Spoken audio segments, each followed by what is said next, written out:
भाइयों बहनों, संवेदना यानी सम प्लस वेदना बराबर की पीड़ा, ये गुण हर व्यक्ति के अंदर होना चाहिए। हर व्यक्ति को संवेदनशील होना चाहिए। यही सच्चे इंसानियत है, यही सच्चे इंसान की एक पहचान है।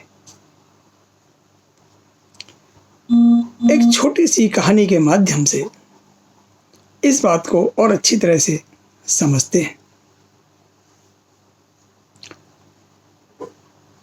देखो शोर कैसा सुनाई दे रहा है। पति ने पत्नी से कहा। पति पत्नी थोड़ी दूर जाकर देखते हैं कि एक नदी के किनारे कुछ लोग इकट्ठे थे और उस नदी की तेज जलधारा में एक बच्चा बाहर चला जा रहा था और उसके माँ बाप और उसके सगे संबंधी वहाँ पर करुण चीत्कार कर रहे थे उस बच्चे को बचाने के लिए। पता चला कि ये दंपत्ति अभी अभी भारत से लंदन आए थे ऑक्सफोर्ड यूनिवर्सिटी में अपने बच्चे का एडमिशन करवाने। वहाँ की सारी आवश्यकताएं पूर्ति कर वे मन बहलाने के लिए उस नदी के किनारे आकर बैठ गए। बड़ा मनोरम दृश्य था। नदी की जलकल धारा बह रही थी और उस बच्चे के साथ वहाँ बैठ गए।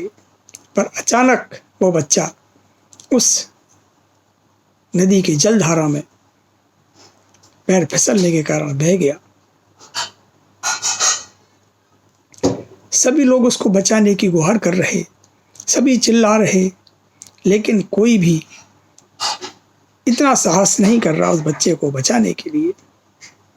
तभी ये पति पत्नी वहां नदी के किनारे पहुंचे। उस व्यक्ति ने देखा उस बच्चे की ओर तो उससे रहा नहीं गया और उसने अपना कोट पैंट टाई उतारे और उतारकर जैसे ही वो नदी की ओर जाने लगा तो कुछ लोगों ने कहा, क्यों तुम अपनी जान देना चाहते हो इस नदी में कूदकर बच्चे को बचाने के लिए? क्या तुम्हें पता नहीं कि नदी की तेज जलधारा है? उस व्यक्ति ने कहा, इस कायरता से तो अच्छा है मर जाना बेहतर है। अगर बच्चे को बचाते हुए मेरी जान भी चली जाए तो कोई चिंता नहीं, लेकिन मैं यहाँ ये दृश्य देख नहीं सकता। इतना कहकर वह नदी में कूद पड़ा और उसने उस बच्चे को, क्योंकि बच्चा अब डूबने की स्थिति में आ गया था, उसने बच्चे को बाहर निकाला और खुद भी बाहर आ गया। उस बच्चे को बचा करके उसे बहुत अच्छा अनुभव हो रहा था, बहुत खुशी हो रही थी। मित्रों, यही है संवेदना, यानी दूसरों की पीड़ा को भी अपने बराबर की पीड़ा को समझना। इसी अनुभूति का नाम मनुष्यत्व है, इंसानियत है। और उस व्यक्ति के अधरों पर एक गौरवमयी मुस्कान तैर गई। वे दंपत्ति थे, भारतीय दंपत्ति थे, लाला हरदयाल और उनकी सहधर्मिणी सुंदर रानी। उन जैसी अनुभूति ही जीवन की सार्थकता है।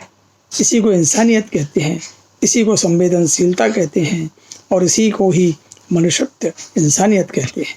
यही हमें सिखाती है कि हमें भी संवेदनशील बनना चाहिए और दूसरों की पीड़ा को भी अपनी पीड़ा के बराबर ही समझना चाहिए।